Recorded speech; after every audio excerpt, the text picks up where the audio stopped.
Halo teman-teman, kembali lagi bersama gue Sotamo di sini di channel Sotamo TV. Oke, kali ini kita tidak akan unboxing dan review barang dulu, karena kali ini aku akan berbagi cerita pengalamanku ketika naik gunung. Gunung yang akan aku ceritakan ini adalah pengalamanku ketika naik gunung perahu. Sebelum itu, jangan lupa buat kalian yang baru subscribe dulu di bawah dan aktifkan logo lonceng supaya kalian dapat notifikasi kalau aku sudah upload video baru. Dan juga jika kalian suka videoku, jangan lupa di like, dan jika ada kritik saran boleh kasih komentar di bawah, atau mau masukan, mau request apa boleh komentar langsung aja di bawah. Oke, nggak usah lama-lama lagi, kita langsung aja ke cerita pembahasan ini.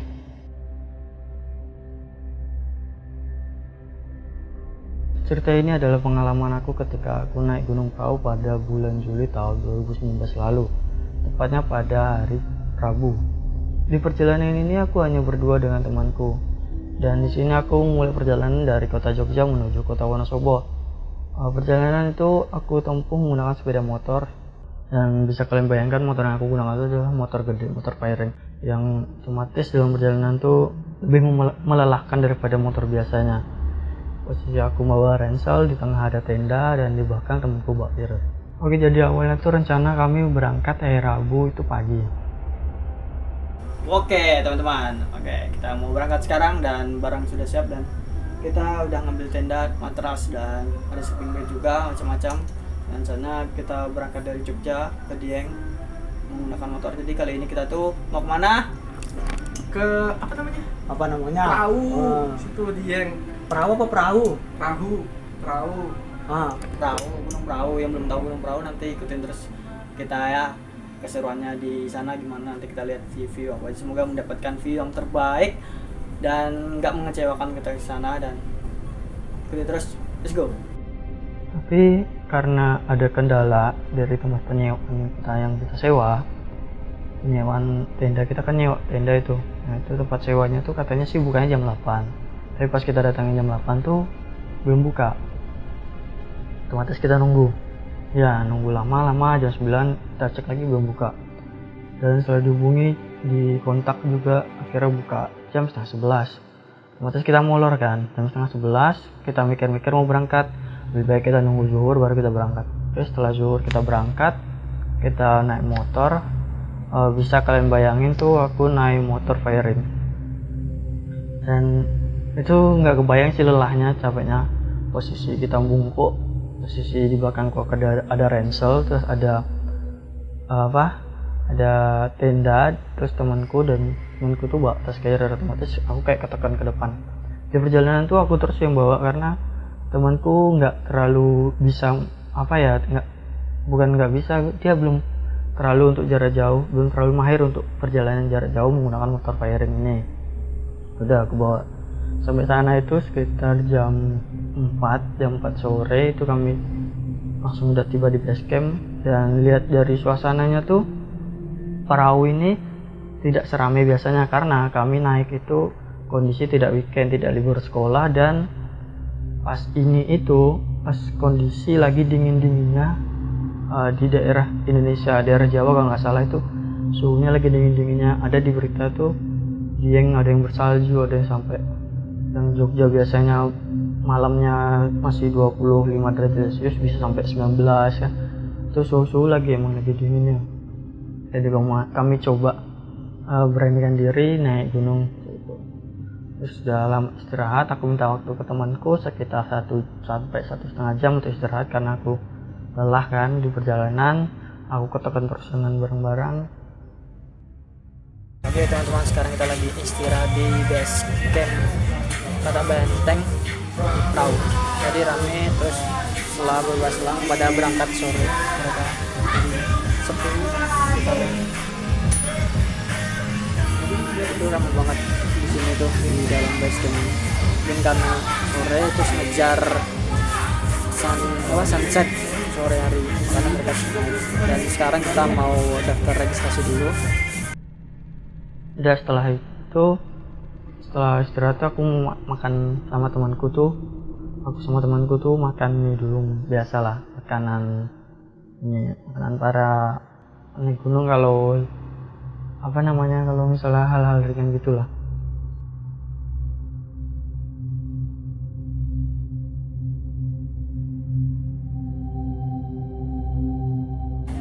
masih hidup mati. Oke, halo teman-teman. Sekarang kita udah sampai di base camp Kota Banteng dan kita lagi makan dulu, ngisi perut karena perjalanan sudah 4 jam, cukup melelahkan. Ini kita lagi makan biasa merebus tapi beda sendiri. Makan nasi mantap. Kita lagi di warung yang dekat Kota Banteng tuh, di sana lokasinya. Kalian bisa lihat.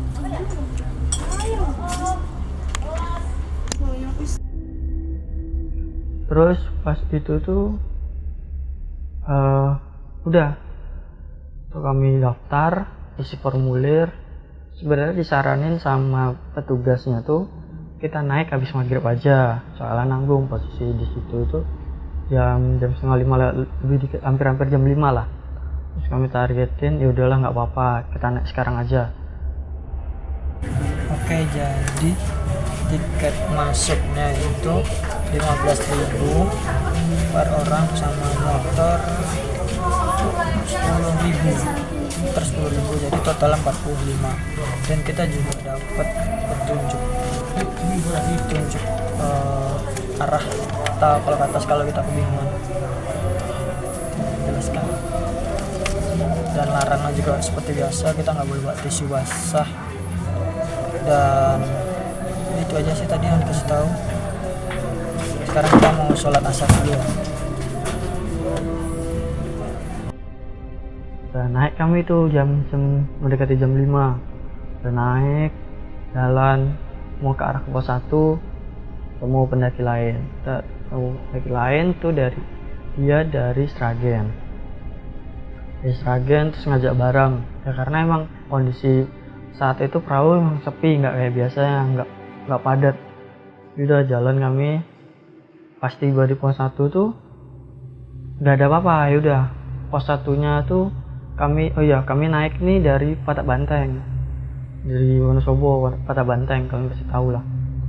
Tuh pos 1-nya tuh cuman sekedar pos, udah terus tulisan gitu doang, nggak ada hal-hal lainnya, jadi cuman keterangan pos, udah. Terus kami lanjut ke pos 2. Sampai pos 2 tuh ada hal yang nggak enak gitu di aku sama temanku nih yang namanya Agung.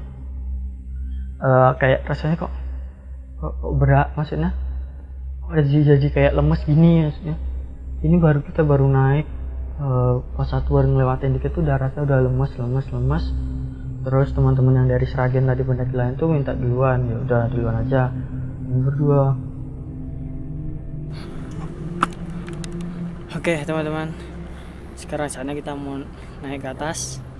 Dan kita ini baru saja naik, melewati step tangga dulu ya, pertama tuh nggak langsung ke tanah. Dan hari ini cukup sepi, apa mungkin karena udah tadi naik ya, udah tadi siang mereka naik. Oke, sekarang kita mau lanjut lagi ke atas, soalnya mengejar malam biar nggak kemalaman sampai di atas. Yuk.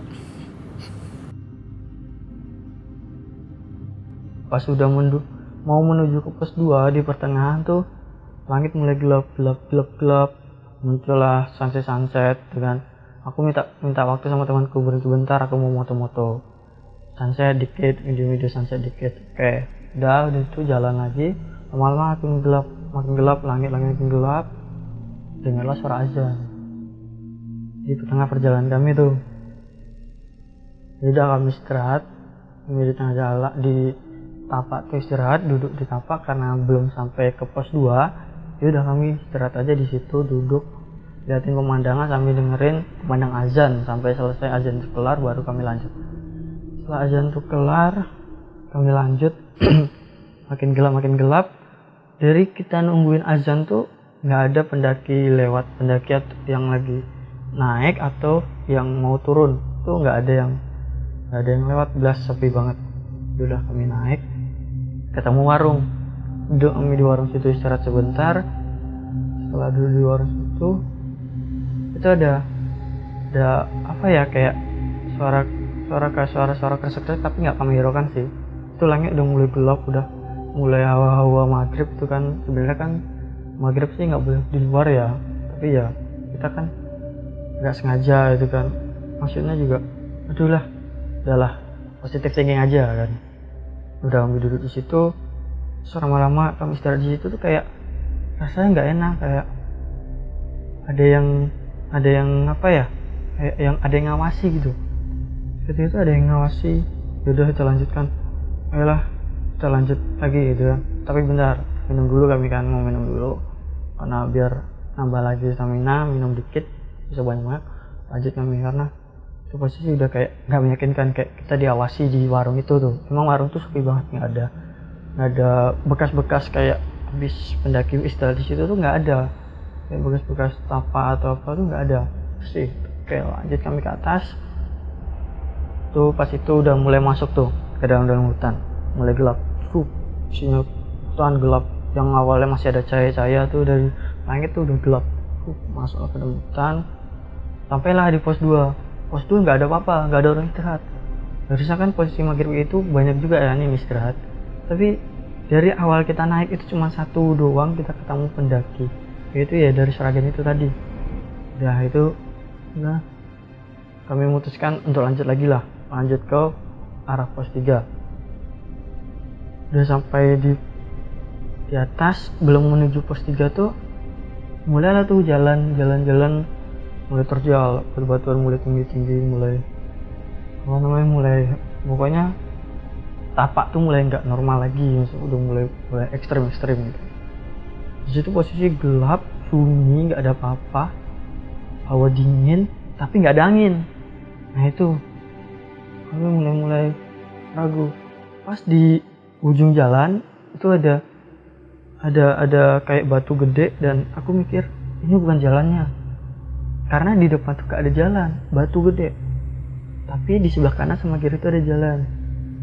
Terus otomatis aku mencoba mengarahkan sebelah kanan, kayaknya ini jalannya nih, sebelah kanan.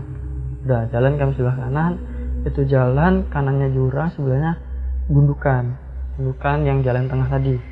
Jalan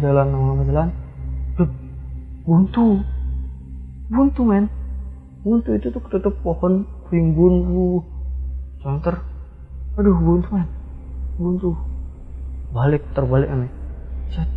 Udah bingung nih, masalahnya nggak ketemu pendaki lain nih. Itu udah jalan sekitar hampir 50 meter lebih lah, buntu. Balik kami ulang, terus kami coba jalan sebelah kiri, dan sebelah kiri buntu lagi, tapi dia buntunya nggak pohon rimbun gitu, tapi langsung jurang. Jadi kayak jalan langsung jurang, kiri jurang, kanannya gundukan yang tengah tadi. Udah balik lagi. Nah di pertengahan, di tempat yang kami bingung tuh untungnya ada kursi, kami duduk sebentar, sekiranya nunggu kali aja ada pendaki yang naik atau turun, jadi ada clue.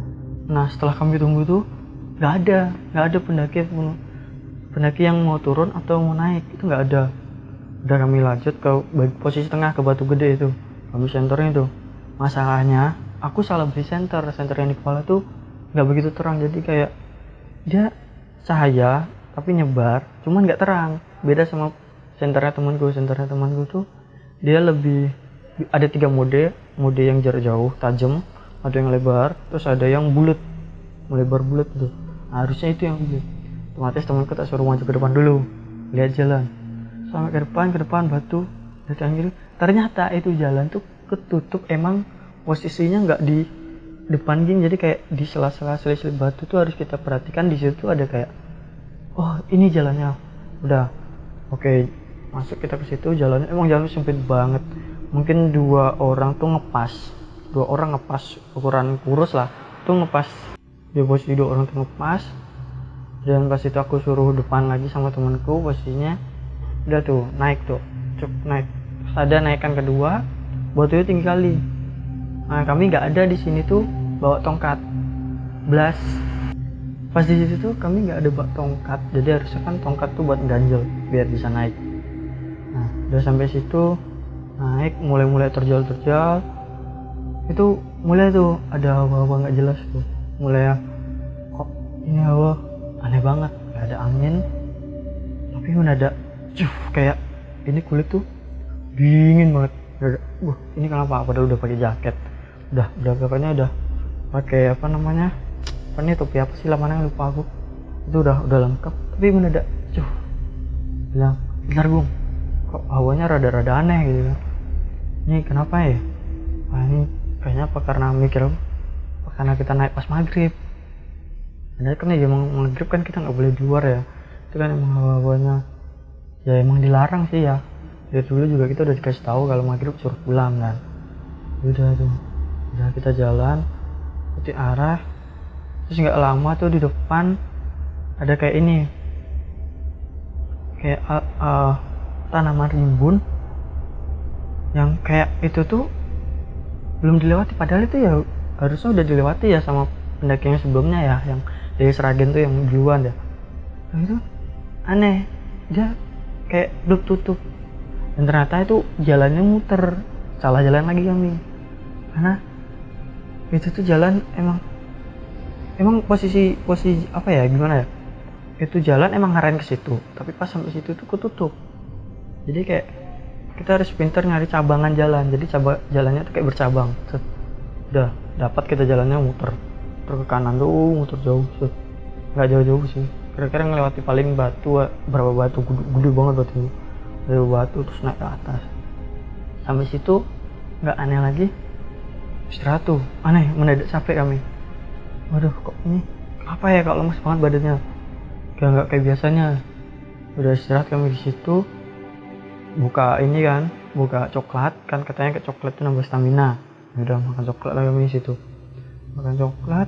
Lama-lama tuh liatin atas, liatin sekitar tuh kayak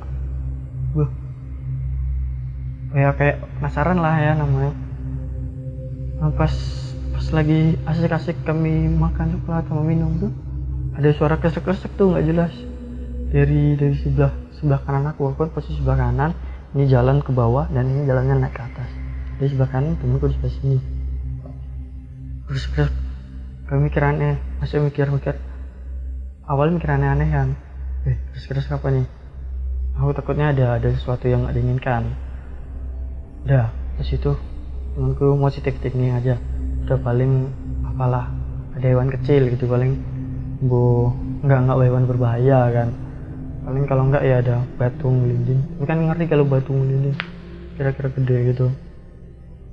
Udah kami lanjut ke atas sampailah di pos 3. Pos 3 tuh emang bener sepi, sepi, nggak ada orang, dan itu kami juga nggak ketemu, itu pendaki itu nggak ketemu. Kami udah was-was, ini jalannya bener nggak sih, kita jalannya bener nggak sih, kita nggak ketemu pendaki lain itu yang naik yang turun. Udah mulai jalan dikit, terus kami teriak tuh, woi, nggak ada yang nyaut. Pertama, kedua keras lagi, lebih keras lagi, woi, nyaut. Pas kami sahut lagi, woi, nggak nyaut lagi. Kami bingung, aduh, ini bener nggak sih jalannya, masalahnya itu nggak ada petunjuk yang kayak arah puncak sana, arah puncak sini, nggak ada petunjuk itu, nggak ada. Jadi apa ya, bingung lah kami nyari jalan yang emang yang bisa kami lalui. Paling mikir kami yaitu jalannya. Udah lama-lama kami senter ke depan.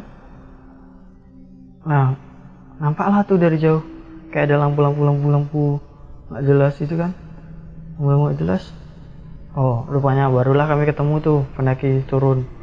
Ada dua apa 3 orang tuh turun dari atas. Terus kami tanya, Mas, ini jalannya bener kesini kan? Oh iya Mas, bener. Nanti Mas ikuti aja jalan ke sana, terus nanti kayak ada muter, terus nanti tuh Mas ketemu tangga tapak lewat tangga gitu, baru nanti ketemu tangga lagi. Oh iya Mas, makasih Mas, terus turun loh. Udah jalan ke atas, sampai di atas tuh mulai lagi kayak aduh, mendadak angin kencang, kami pegangan kantin sekitar, mendadak angin kencang. Waduh, ini kenapa sih anjir belum dalam badanku. Astagfirullah. Istighfar terus tuh, udah lu tenang santai tunggu. Udah jalan ya, set. Mulai ketemu tangga. Nah, ini paling aku nggak suka kalau udah ketemu tangga, karena tangga itu lebih melelahkan daripada tapak yang tanah. Lelah udah kayak biasanya, udah habis dari tangga tuh udah istirahat dulu, minum makan coklat lagi tadi, lanjut. Udah sampai di atas mulai tuh kelihatan tuh jalan-jalan yang mulai agak sempit kayak ke celah-celah gitu. Sampai coba teriak kan, woi gitu. Ada yang nyaut, bisa ada yang nyaut. Oke, berarti ini jalan kita benar. Udah jalan lurus, kelihatan tuh lampu-lampu tenda. Oh, ini berarti jalan benar. Udah jalan, terus kami ke arah puncak, nengok ke arah puncak, kok sepi, gak ada yang mendirikan tenda di situ. Kami takut kalau ada apa-apa kan, nggak diinginkan, soalnya nggak ada teman-teman dari yang lain. Udah kami mundur, terus balik ke posisi tempat dirikan tenda yang di dekat Bukit Teletubbies, yang agak lumayan ada peserta lainnya. Ya udah kami dirikan tenda di situ. Kondisi di atas tuh anginnya kenceng banget dan tanah tuh nggak basah, kering, jadi debu tuh banget kemana-mana. Aku cuma pakai modal bandana, udah tutup semuanya. Debu tuh wah besar banget, luar biasa, karena itu tanahnya kering banget, anginnya kencang. Udah itu sih, langkah kaki setek gini aja tuh debu udah nggak jelas gitu. Udah mendirikan tenda di situ, Nah di situ masalahnya, temanku nggak bisa masang tenda yang model manual. Dia biasanya pakai tenda yang buka langsung jadi diriin, dia nggak ada masukin pasak gitu, nggak ada. Jadi dia tinggal pancang aja, udah tuh aku ajak dia masang gini ajarin masang. Udah selesai kita masang. Udah, kita lanjut nanti videonya di part 2 ya. Oke, stay tune, jangan lupa like dan subscribe.